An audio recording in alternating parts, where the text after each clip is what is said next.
São Miguel Arcanjo, rogai por nós. auxílio que chanoram, Ora pro nobis. Pai, Filho e Espírito Santo. Bom, senhores, salve Maria a todos. Salve Maria. Salve Maria. O tema dessa reunião é uma continuação da última reunião que foi feita pelo senhor Guilherme, explicando muito bem sobre a cavalaria medieval. Hoje nós vamos falar da continuação espiritual, da cavalaria medieval no século XVI e XVII, que foi a Companhia de Jesus, fundada por Santo Inácio de Loyola. Adiante, senhor Pedro.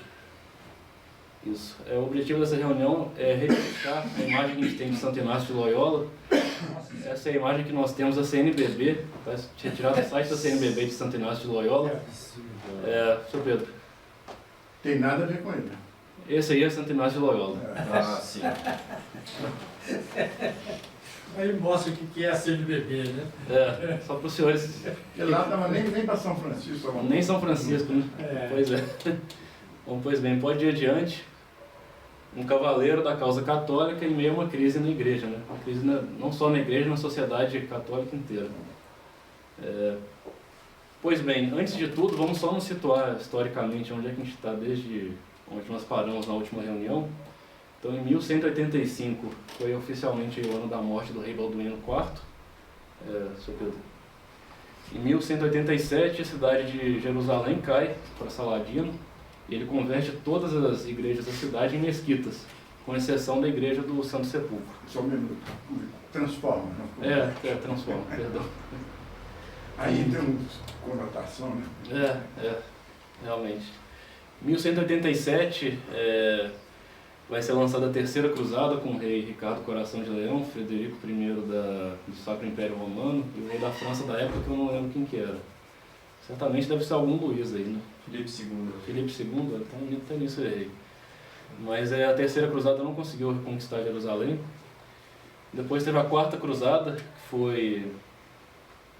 que se tornou um combate entre cristãos ali na cidade de Zara e de Constantinopla. Inclusive o exército cruzado inteiro foi excomungado pelo Papa Inocêncio III. Adiante, senhor Pedro. Inocêncio III é o Papa de São Francisco, São Domingos. Isso. E era um bom Papa. Ele devia ser canonizado. Com certeza. Em 1209 a 229 nós tivemos a pior heresia da Europa em questão de números até então, que foi a heresia albigense. Eles falam vigência. Albigência? Eram os catares, né? Então. Em 1217 nós tivemos a Quinta Cruzada. Todas as nações da Europa participaram, com exceção dos cátaros, com exceção do Sacro Império Romano. O Papa da época era Gregório IX. Ele ficou tão indignado com o rei Frederico II não ter participado que ele excomungou o rei Frederico II. E mais adiante, o rei Frederico II lançou uma cruzada dele mesmo para Jerusalém e retomou Jerusalém através de um acordo diplomático. Ele aproveitou que estava tendo uma crise, uma instabilidade civil lá na época, principalmente na região da Palestina, e os sarracenos eles acabaram cedendo Jerusalém para ele, mas sem combatividade nenhuma. Inclusive ele morreu excomungado, né? Frederico II. E em 1244, provando que essa reconquista não serviu de muita coisa, Jerusalém cai de novo para os muçulmanos. A partir daí nós vamos ter duas cruzadas com o rei São Luís IX, da França. Ele foi capturado na primeira, na sétima cruzada, e na oitava cruzada ele veio morrer de uma doença em Acre, antes de poder chegar à Terra Santa.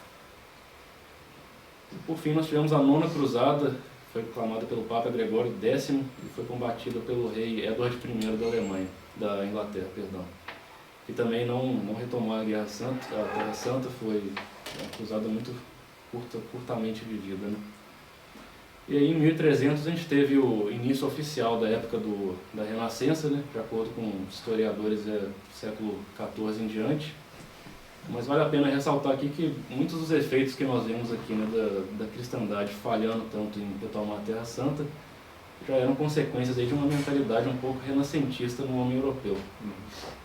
O homem europeu não foi dormir dia 31 de dezembro de 1299 medieval e acordou no dia 1º de janeiro de 1300 renascentista. E em 1491, já encontrando uma cristandade já que não era o que era antes, uma cavalaria que não lutava mais pelos ideais de Deus, lutava pelo estatismo, lutava pelo amor das princesas, lutava em casos até piores por dinheiro. Nessa época já haviam as companhias livres. Nasce o 13º filho de Dom Bertrand Ibanez, que era o pai de Santo Inácio de Loyola. Em 1517 nós tivemos então, né, o início, né, do grande combate da época de Santo Inácio de Loyola, que foi a revolta do padre Martinho Lutero, então padre, né, na igreja de Wittenberg. Então essa era a linha do tempo. Padre uma vez, padre ontem, padre hoje, padre amanhã, padre aqui no inferno. Até no inferno. Até no inferno. Tá certo. Então essa aqui era uma imagem, né, que representava muito do estado da ordem de cavalaria na época em que Santo Inácio de Loyola nasceu. Essa pintura chama O Retorno do Cruzado, foi pintado pelo alemão Carl Friedrich. Um cavalo de santaneria. O cavalo cabisbaixo, o cavaleiro cabisbaixo, o cavaleiro já velho, o mar atrás dele dando a entender que ele está retornando de alguma expedição à Terra Santa, e a expressão de completa derrota, né? Bem adiante. Na verdade, a única cruzada bem sucedida foi a primeira, de 1099, que foi até 1100 1260. Não, 1100 e pouco, que morte de... 1175. 95. Parece até que, de certa forma, um castigo da Divina Providência, né? A gente não ter retomado depois. Ali que aí começou muito interesse. Se você lê os livros da cruzada, você vê que tem briga de interesse, não sei o quê. Esse Gui que substituiu. Bom, o jovem Inácio de Loyola, né, que encontrou a cristandade nesse estado tão degradado, já de jovem ele tinha uma mentalidade muito típica do espanhol, que é a mentalidade de guerreiro. Um pouco deturpada pelas tendências da época, né, do renascentismo, mas ainda assim é uma mentalidade muito boa de guerreiro. Aqui, segundo as notas do servo de Deus, Dom Guéranger, essas notas estão no missal vesperal de Dom Gaspar Lefebvre, não tem nada a ver com Dom Marcel Lefebvre, e comenta um pouco sobre a vida do jovem, né, Inácio de Loyola.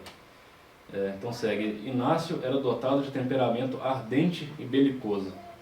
Logo fora atraído pela carreira das armas, apaixonado pelas histórias de cavalaria, como El Cid, o Canto de Roland e os Cavaleiros de Camelote. Logo, em sua primeira oportunidade, se alistou no exército do seu parente, Juan Velázquez de Cuellar, e veio participar na guerra entre a França e os Habsburgs. Essa guerra estava principalmente ali na Espanha. A França estava apoiando a revolução dos rebeldes navarros. Então, a maior batalha dela se deu na cidade de Pamplona, que era a capital da região de Navarro, na Espanha. E foi justamente nessa batalha onde Santo Inácio de Loyola teve um papel-chave nela. Isso aqui se comprova, tá? Eu peguei um trecho da Enciclopédia Britânica, uma fonte completamente neutra a tudo. E aqui eles descrevem que a posição mais importante era Pamplona, capital de Navarro. Quando a cidade foi cercada com a ajuda dos franceses, o governador espanhol queria se render imediatamente. Porém, aqui eles chamam de Loyola, um soldado basco que tinha mais de uma década de serviço militar, se opôs a isso, argumentando que eles deveriam tentar segurar a cidade até o último homem. E de fato eles seguraram. No dia 20 de maio, depois de um bombardeio de 6 horas, eles já tinham recuado para a Citadela, que era a parte mais interna da cidade ali possível. O jovem Inácio de Loyola, isso aqui de acordo com a Enciclopédia Britânica, tá? Ele sofreu um machucado terrível por causa de uma bomba de canhão. O jeito que eles descrevem que literalmente uma bala de canhão passou pelas pernas dele. Tem palavra da Enciclopédia Britânica. Porque ele teve uma fratura séria. Foi uma bala de canhão mesmo. Uma bala de canhão. Foi bala de canhão, mas fraturou a perna dele. Diz que, aqui de acordo com eles, destroçou uma perna, e machucou a outra. Palavras deles. Não foi isso mesmo. Foi isso. Enfim, aí após essa batalha, né, o Inácio de Loyola ferido, aleijado, sem condição nenhuma de dar continuidade à batalha, e a guerra também de fato foi perdida, ele retorna para a casa dos pais dele. O Inácio de Loyola ele era 13º filho, né, de um nobre, uma nobreza baixa da Espanha. Pode passar, Sr. Pedro. Essa aqui é a casa onde ele nasceu. É literalmente uma torre. Hoje em dia construíram, né, digno de um santo, um santuário em volta da casa dele. Mas o cenário de quando ele voltou para casa era esse, era uma torre. Era fortificada embaixo. Nasceu até uma espécie de fortaleza, né? A Torre de Loyola fica em Montserrat, na região do norte da Espanha. Então aqui, Inácio de Loyola ele não tinha muito o que fazer. Ele passava o dia inteiro dele entre dor agonizante e um tédio sem fim também. Não tinha livro. Os livros preferidos dele, né, a Cavalaria de Camelote, o El Cid, os romances que ele gostava de ler, não tinha na casa dele. Tanto que a família dele era muito católica. Isso a gente vai ver mais à frente por quê. E quando ele não estava entediado, ele estava sofrendo de dor. Eles quebraram a perna dele 2 vezes para poder recuperar. Era o procedimento medicinal da época, né? Você quebrar a perna para ver se ela não crescia, o osso não recrescia de uma forma boa, né? Em certas ocasiões a gente ainda Ele faz mesmo isso. mandou fazer isso. Ele mesmo mandou. Então, adiante. Então, a partir daí, ele começou a ler sobre a vida de Nosso Senhor Jesus Cristo e dos santos. E ele começou a desenvolver uma admiração pelos santos e começou a pensar sobre a imitação dos santos. E também a imitação de Nosso Senhor Jesus Cristo. Então, para o jovem que antes pensava na glória da cavalaria, em ser reconhecido no mundo inteiro como um bravo cavaleiro, tinha aquela mentalidade toda de ser reconhecido, ele começa a ver que tem algo a mais de se lutar do que só os próprios interesses. E começa a enxergar na história dos santos uma combatividade que ele não enxergava mais na cavalaria moderna. Um fato interessante disso aí é aqui uma palavra do professor Plínio Corrêa de Oliveira, né? Ele recebe uma revelação que a igreja também possuía sua milícia, a qual, sobre as ordens dos representantes de Cristo, luta para defender na terra os interesses sagrados do Deus dos exércitos. Foi uma reunião do professor Plínio Corrêa de Oliveira em 1961, se eu não me engano. Então, Inácio de Loyola começa a meditar, ele fazia exercícios espirituais antes de dormir, e dizia-se, né, como conta na biografia dele, que certas noites ele pensava, antes de dormir, ele pensava sobre a glória que seria ele conquistar um reino e entregar de presente a uma princesa. Diz que nessas noites ele acordava com pesadelos horríveis durante a noite. Na outra noite ele pensava em ganhar algum reino pela glória de Deus, em retomar a Terra Santa. E diz que era uma noite de sono, assim, pacifíssima. Acordava super bem no outro dia. E através disso aí, né, convence que ele conseguiu obter a graça do discernimento. Que ele conseguia discernir o que era de Deus e o que era mundano. Isso aí já foi o bastante para matar completamente dentro dele o espírito renascentista da época. Que era o espírito que era completamente mundano. Ele recebeu essa graça, correspondeu a ela e negou completamente o renascimento. Queria agora se tornar um verdadeiro cavaleiro de Nossa Senhora da causa da Igreja Católica. Então, a partir disso aí, ele visita a abadia de Santa Maria de Montserrat, que fica no norte da Espanha, próximo à casa dele. Ele confessa todos os seus pecados a um padre, dá todos os seus tecidos aos pobres, tudo que ele tinha de mais caro, e faz a vigília noturna em frente à imagem da Virgem de Montserrat. A gente vai ver mais à frente aqui a imagem como que ela é.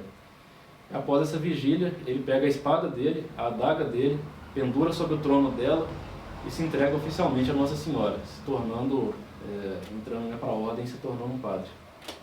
E virando um monge também. Então, diante, Sr. Pedro.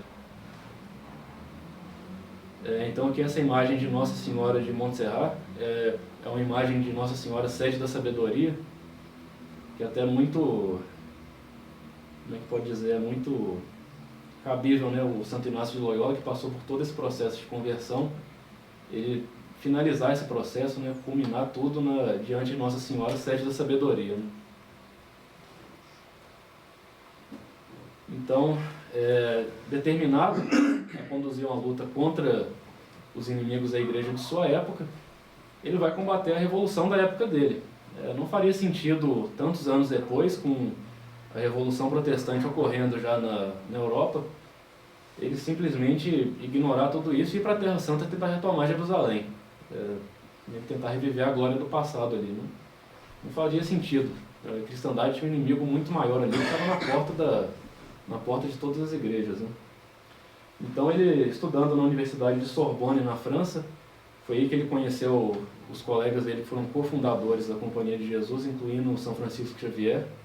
São Francisco Xavier, se não me engano, era 6 anos mais novo do que ele na época, ele tinha 27, São Francisco tinha 21. Eles estabelecem a Companhia de Jesus.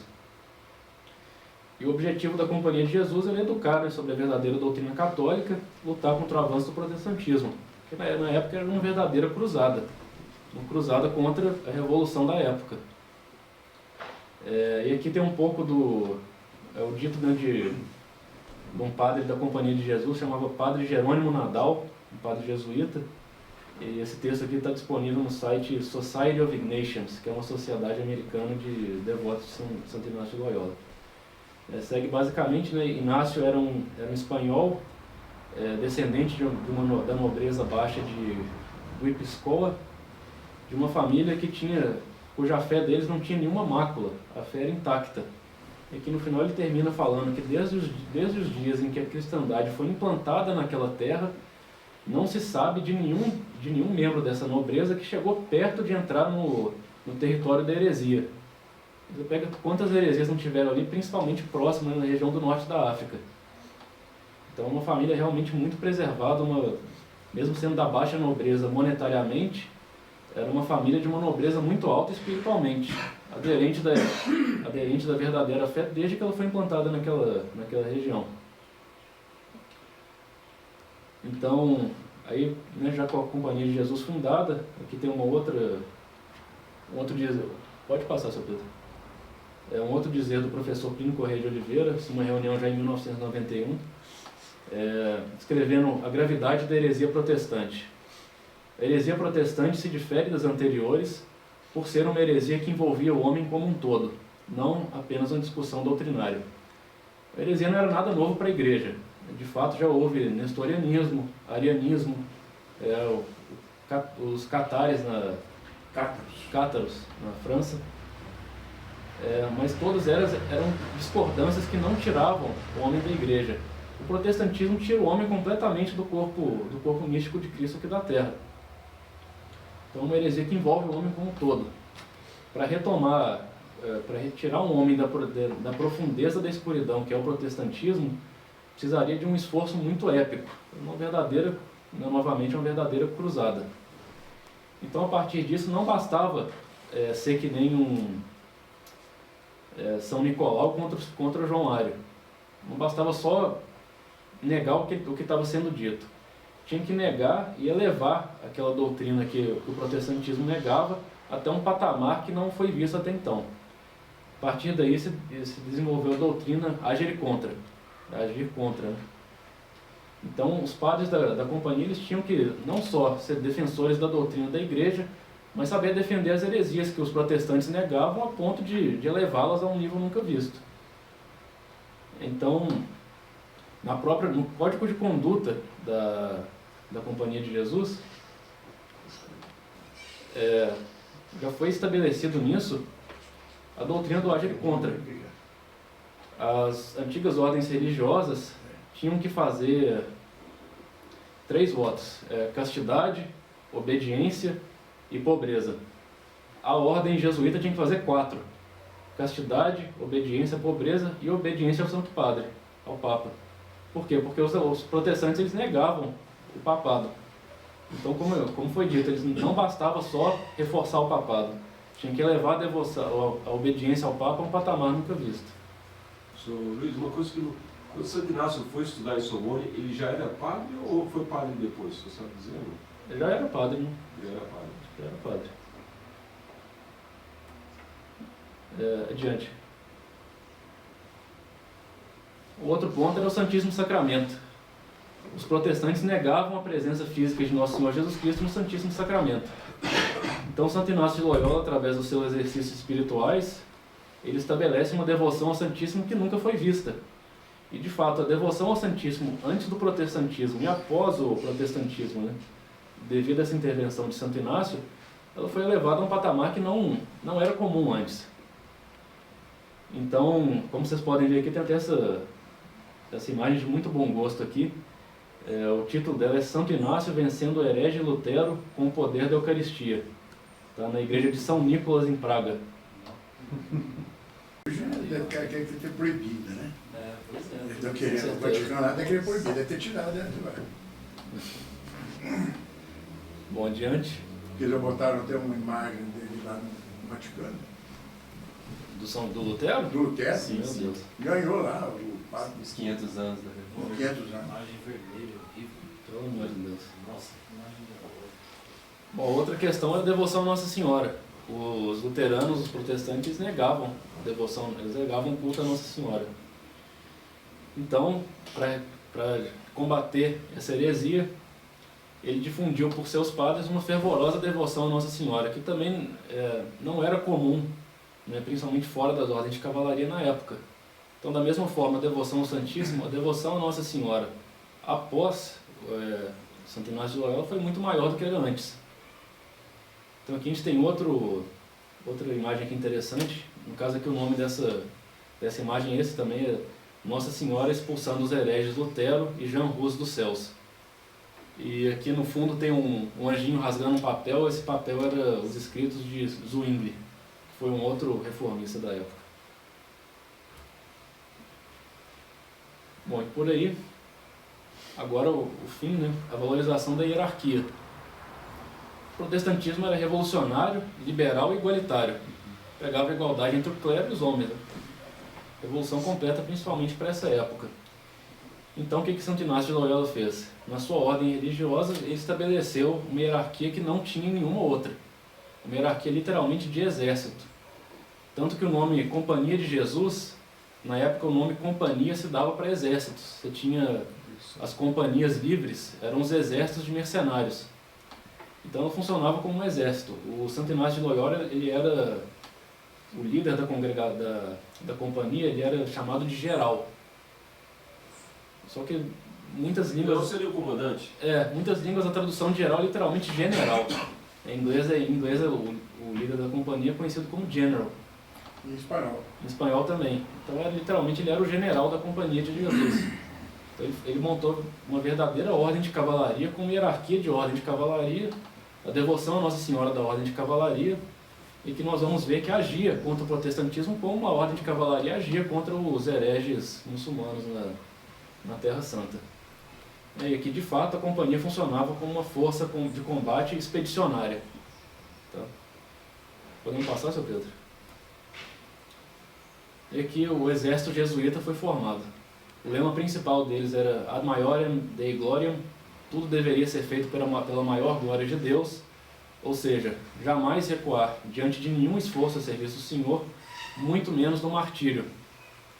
E aqui nós temos aqui a pintura dos 205 mártires de Nagasaki, no Japão, todos eles jesuítas.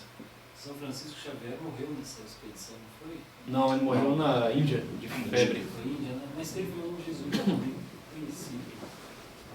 Morreu no Japão. O Japão é o seguinte, quando fechou lá, o imperador fechou, expulsou, e alguns que ficaram lá, alguns padres, inclusive japoneses já, entendeu? Ficaram lá presos, esses foram todos martirizados. Isso, São Francisco Xavier saiu de lá, passou para a China, depois que tentando converter a China não conseguiu, depois foi para a Índia, morreu na Índia. Na Índia. Isso. Adiante, seu Pedro.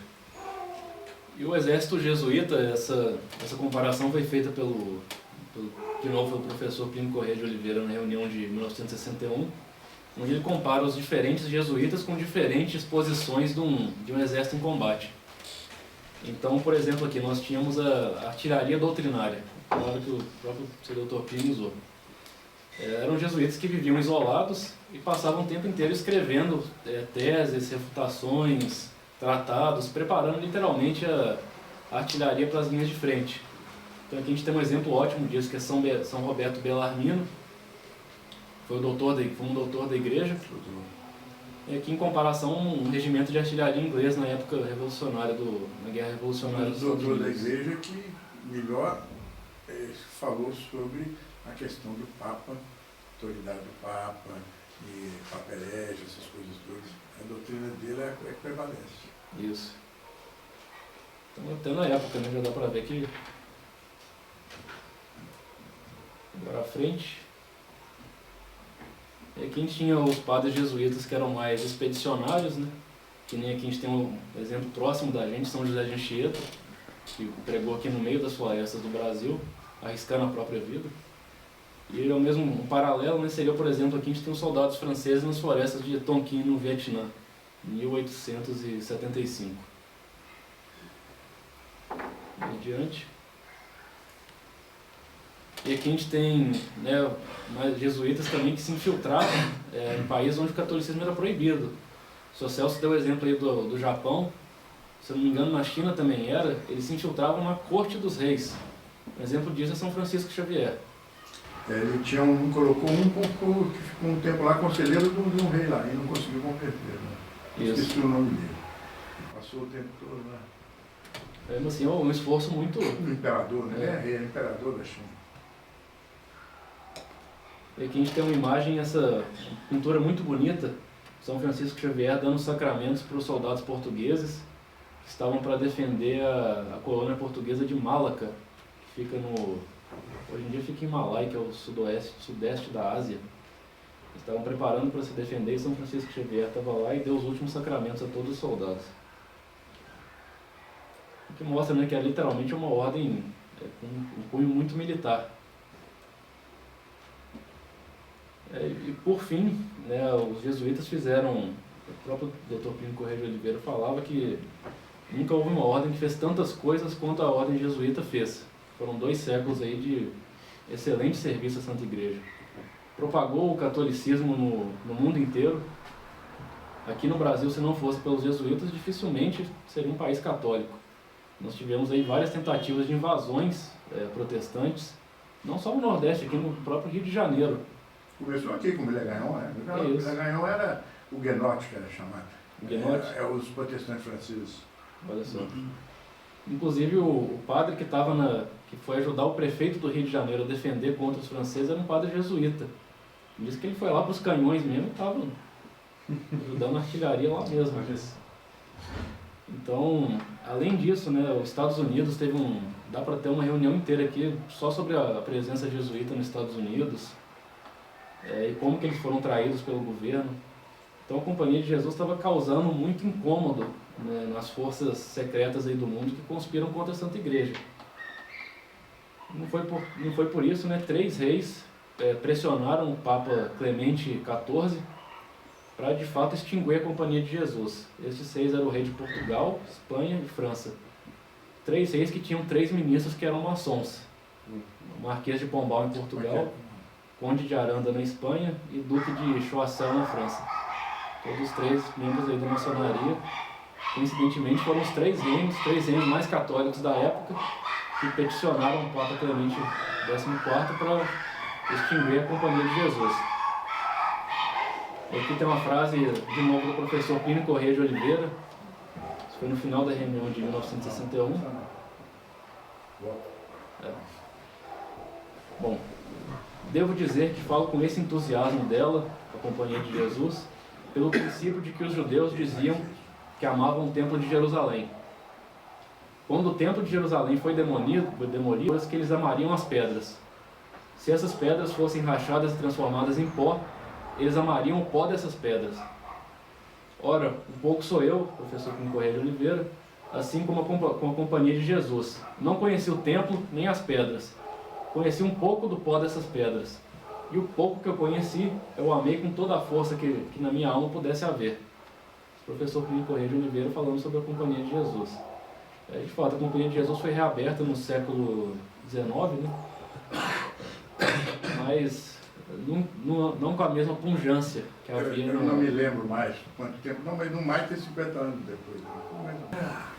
Então, a maioria, pode olhar, a maioria dos teólogos depois, modernistas, né, que trabalharam, que fizeram, principalmente a parte dos documentos do Concílio Vaticano II, a maioria deles eram jesuítas. A maioria era jesuíta. Agora você vê a pujança da Companhia de Jesus. São Tomás com Santo Inácio ainda vivo, ela já estava na Índia, na China, no Japão, no Brasil, a todo lado, e tinha na África também. Com São Tomás, com São Inácio vivo ainda. Isso. Só São Xavier teve em todos esses Aqui, ó, continentes. o padre Nóbrega e o padre Chico, e aqui Foram os primeiros que chegaram, não? São Inácio estava vivo ainda. Uhum. Todos eles conheciam Santo Inácio, todos eles foram ordenados por Santo Inácio, São Francisco Xavier. Não sei se é o grande nome do Oriente ou São Francisco Xavier, mas teve vários. É isso. E né, com isso aí nós podemos concluir que eles lutaram, de fato, contra a revolução do tempo deles. É um espírito de cruzada. Um espírito de cruzada. Falta mencionar um pouco o seguinte, a luta deles contra o jansenismo. Ah, O sim. jansenismo foi uma heresia que começou dentro da Igreja Católica, é que você falou, mudou todo mundo que não saiu de lá, né? Mas todas as heresias, há uma mudança inicial dos homens dentro da própria igreja para depois, um dia, ser excomungado e ser separado. Heresia, né? Quando fala. E o jansenismo não chegou a ser excomungado na época, e ele ficou minando dentro da igreja, e a fechamento da Companhia de Jesus e o jansenismo foram os dois grandes fatores que levaram à Revolução Francesa. Dois grandes fatores. E que não foi uma luta que a igreja tinha que ter feito na época. Enquanto a Companhia de Jesus ainda podia agir, ela lutava contra o jansenismo. Depois, ela foi extinta. Aí logo depois veio São Francisco. 21 de julho de 1773. Hein? 21 de julho de 1773. Justamente logo antes Voltar da à Revolução Francesa. Em 89, em São Francisco. Perfeitamente. Olha só. 15 anos antes. Perfeitamente. Pois bem, a Companhia de Jesus, então, tendo lutado a contra-revolução da sua época, aí eu ponho a pergunta aqui aos senhores, o que seria um cavaleiro na nossa época? Ele iria fazer que nem os cruzados e tentar retomar a Terra Santa? Ou ele iria fazer que nem a Companhia de Jesus e lutar contra os protestantes? Ou na nossa época a gente tem uma revolução muito mais ardente aí por fora, ele lutaria contra a revolução do tempo dele? Não é isso? Perfeitamente.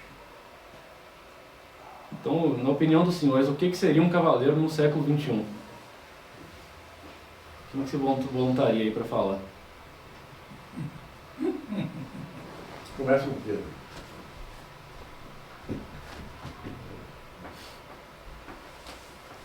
Eu? Bom, seria um cavaleiro que focaria também em denunciar os erros novos, né? Por exemplo, a Revolução Woke, a ideologia de gênero, a teologia da libertação, né? Seriam, o que mais, senhor Guilherme? Cavaleiros que, por infelicidade do seu tempo, não poderiam, para não sofrer amarras de um clero que caiu em qualidade, né? Não, que está subordinado a uma hierarquia corrompida já. Esse é o grande problema. Os cavaleiros está atrás, não sei. Aqueles cavaleiros aí, Com certeza. a vida dele, e aqueles que o seguem, nas várias gerações, são esses cavaleiros. Tá? É cruzada do século XX, século XXI. No Rio de Maria. Isso, muito bem colocado pelo senhor Hélio. Hoje você pode fazer a correlação bionífica, quer dizer, igual de 1 para 1, entre contra-revolucionário e cavaleiro do século XXI. Primeira coisa, contra-revolucionário total, católico, integral, tá? Hoje se chama tradicionalista, mas é católico. Porque não existe esse tem de... Esses outros não estão deixando de ser católico. Católico é católico. Mas então vamos dizer o nome que eles jogam a gente, o nome que a gente aceita é tradicionalismo, porque defendemos a tradição da Igreja Católica. Né? Conservador é pouca coisa, é tradicional. Tá certo. Católico, tradicionalista, que professa a religião católica inteira e contra-revolucionário, contra tudo que a revolução propõe. Isso é o cavaleiro do século XXI. Seria alguém que quer a integridade contra-revolucionária, né? Detalhes dessa aí. Como é que ser contra-revolucionário? Tem que ser contra tudo isso que falou e mais muita coisa, né? Aham. Todo esse ambiente, mundo, tudo que é coisa revolucionária, a gente tem que... Porque agora já não bastaria a gente negar os erros do mundo moderno e querer voltar ao comunismo, à Revolução Comunista. Não bastaria negar os erros do mundo moderno, mais a Revolução Comunista e querer voltar à Revolução Francesa. Tem que ser contra-revolucionário em sua integridade. Exatamente. Então estão todos convidados aí a participar da Ordem de Cavalaria, tá? Muito bem. Quem quiser se voluntariar. Só que a armadura nossa agora é terço. Uma oração do senhor Topina, Nossa Senhora do Bom Sucesso. Ele a fez em outubro de 83, com a admiração posta na gesta dos cruzados que outrora reconquistaram aos maometanos o Santo Sepulcro de nosso Jesus Cristo. Montevideo. E com a atenção cravada nos terríveis embates que, neste fim de século, vão decidindo a luta entre os filhos da luz e os das trevas. Repito, outro ponto. Com os esforços postos nesses embates espantosos e subtis, ao longo dos quais aos fiéis toca opor obstáculos contra a ofensiva incessante e omnímoda, incessante e total, do misterioso Moloch, que é a guerra psicológica mundial instrumentalizada por Moscou. Outro ponto, partícipes que somos dessa luta, dessa conflagração, que mais faz derramar sangue às almas do que a guerra cruenta aos corpos. Olha a profundidade, partícipes que somos dessa luta, conflagração, que mais faz derramar sangue às almas do que a guerra cruenta aos corpos. Derramar sangue da alma. Que põe em discórdia as nações, cinge as correntes de pensamento, dilacera as culturas e despedaça as famílias para proveito do igualitarismo gnóstico e amoral. E que dentro do homem, tantas vezes, logra implantar a dúvida e a divisão até o mais fundo da alma. Então, vem agora. A TFP, genuflexa e transbordante de filial esperança, se volta para a imagem régia e materna de Nossa Senhora do Bom Sucesso. E ante esta implora cada vez mais fidelidade à Santa Igreja, cada vez mais coragem na luta e cada vez mais êxito na ação. Para contribuir a que, em meio às tormentas que se vão abatendo sobre este mundo ímpio, se cumpra a radiosa promessa de Fátima. Por fim, o meu coração triunfará.